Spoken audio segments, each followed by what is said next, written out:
నాయుడు గురించి ఎవరు చెప్పినా ఆయన చరిత్ర చూస్తే ఆయన పద్ధతి ఏమనేది తెలుస్తారు. ఎప్పుడు ఈరోజు మాట్లాడిన మాట రేపు ఉండదు, రేపు మాట్లాడిన మాట ఎల్లుండి ఉండదు. ఈరోజు ఆయన జగనన్న గురించి మాట్లాడతారు. ఏమని పవన్ కళ్యాణ్తో ఈరోజు జత అయినారు అని చెప్తాం. ఇంతకుముందు మీరు ఎవరితో జత అయినారు, దానికంటే ముందు ఎవరితో జత అయినారు? ఈరోజు పవన్ కళ్యాణ్ ఎవరితో జత అయినారంటే బీజేపీ.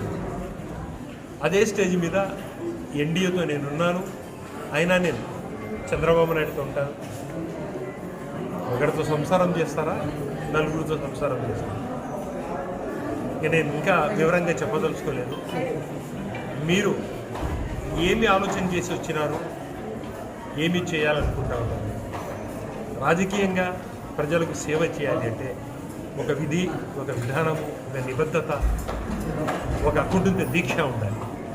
కేవలం అధికారమే పరమావధిగా నికృష్టమైన రాజకీయాలు చేస్తూ అధికారం కోసం ఎంతైనా దిగజారిపోయి చేయడానికి నిన్న సభనే ప్రత్యక్ష ఉదాహరణ.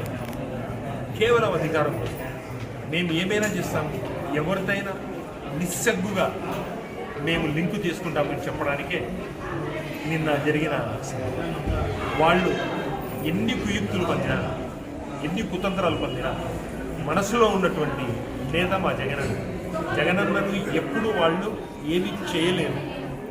ఈసారి రాబోయే ఎలక్షన్స్లో తెలుగుదేశం పార్టీ వాళ్ళకు తొత్తుగా ఉన్నటువంటి, ఈరోజు తొత్తుగా ఉన్నటువంటి జనసేన పార్టీ, ఎందుకంటే రేపు ఉంటుందో రేపు ఉండదో కూడా వాళ్ళందరూ భూస్థాపితం కావాల్సిందే, అవుతారు.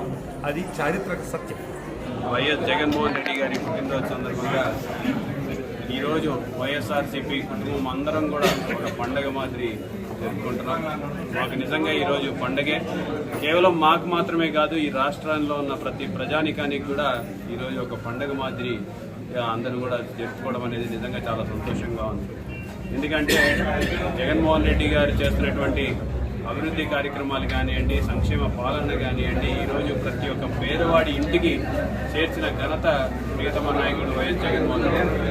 ఈరోజు ప్రతి ఒక్క కుటుంబంలో ఒక సభ్యుడి మాదిరిగా ఈరోజు ముఖ్యమంత్రి గారు అయినారు. ఒక కొడుకులాగా, ఒక అన్నలాగా, ఒక తమ్ముడిలాగా, ఒక మనవడిలాగా వాళ్ళందరినీ చూసుకుంటున్నటువంటి పరిస్థితి ఈరోజు రాష్ట్రంలో ఉన్న ప్రతి ఒక్క కుటుంబంలో ఉంది అనేది ఈరోజు ప్రత్యక్షంగా అందరం కూడా చూస్తున్నాం.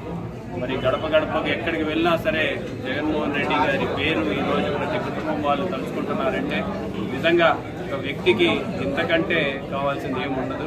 మరి అటువంటి నాయకుడు ఇంకా 10 కాలాల పాటు బాగుండాలి, చల్లగా ఉండాలి, మన రాష్ట్రాన్ని పరిపాలించాలి, మన రాష్ట్రాన్ని సుభిక్షంగా ఉంచాలి అని చెప్పేసి ఆ భగవంతుడు ఆయనకి ఆయుష్తో పాటు మంచి భవిష్యత్తు కూడా రాబోయే రోజుల్లో మంచి మెజార్టీతో మరొకసారి ముఖ్యమంత్రి పీఠాన్ని అధిరోహించాలని ఆశీర్వదించాలని చెప్పి మరిన్ని వీడియోస్ కోసం ఛానల్ ని సబ్స్క్రైబ్ చేయండి. లేటెస్ట్ అప్డేట్స్ కోసం వాట్సాప్ ఛానల్ ని ఫాలో చేయండి.